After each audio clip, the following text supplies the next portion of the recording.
Ah, hello there, and welcome to the Creature Collection. On a fine winter's day like this, I'm reminded of a story that parents would tell their children around the Christmas tree.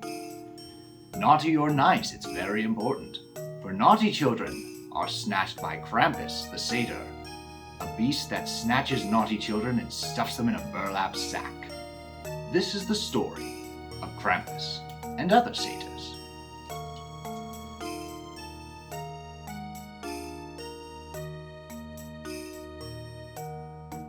The satyr is often depicted as a human male with the legs and tail of a goat, or a man with the tail and ears of a horse. They may also be depicted with a thyrsus, which is a staff wrapped in ivy and topped with a pine cone. While originally the satyr only had the ears and tail of a horse, and the faun had the legs of a goat, the two have become intertwined over the course of time to become synonymous with one another as Greek and Roman myths meld together. The satyr originated in Greek mythology through several different myths. One of the most popular origins of the satyr details them as followers as Dionysus, the god of wine. In order to contain these wild and mischievous satyrs, Dionysus would put them to work stomping on grapes to make wine. There are a few satyrs that have their own stories. Silenus is considered an old rustic god. Hermes made him the foster father to Dionysus after his birth from Zeus. Silenus once became lost in Phrygia and was captured by King Midas. Dionysus granted Midas his golden touch as a reward for treating him hospitably. Another character in Greek myth that is a satyr is Comus. Comus is the son of Dionysus. He is depicted as a child satyr with wings, a balding head, and donkey ears.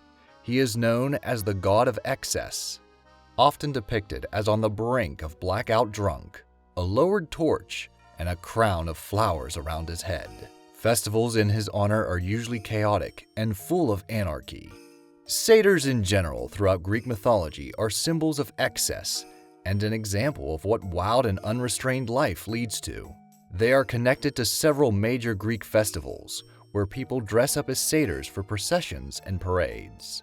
One such event is the Anthesteria of Athens.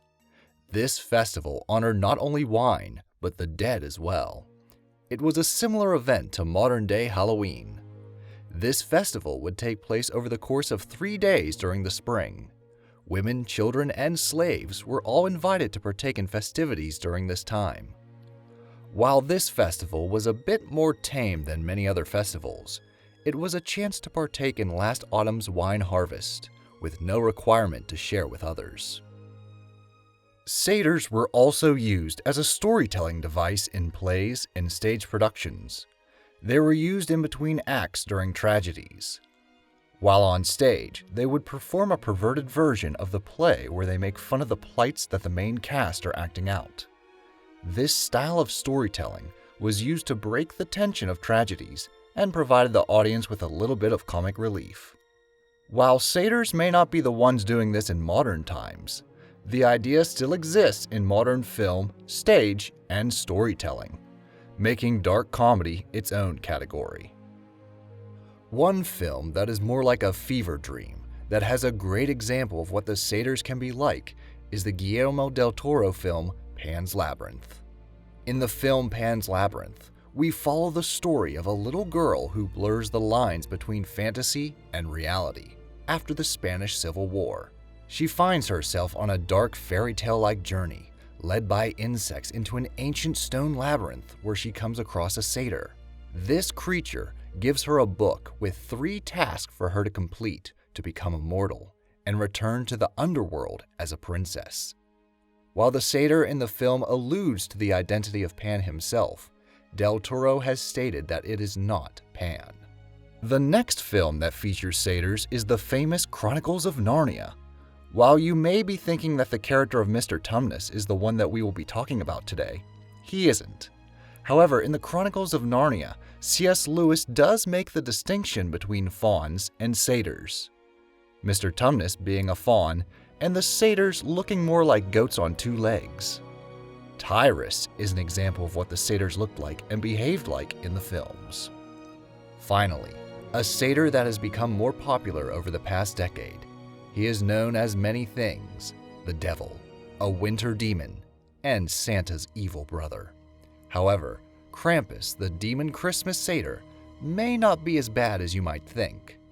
While Santa brings gifts and presents for all the good little boys and girls, Krampus will deal with the naughty children his own way. Krampus will spank the bad children with birch reeds, toss them into a burlap sack, and carry them away from their Christmas-time festivities. His entire purpose is to scare these naughty children into being good for the next year. Who will visit you this Christmas? And leave a comment if you would like an additional video about a more in-depth distinction between the faun and the satyr. What creature should we cover next? Let us know at the Creature Collection.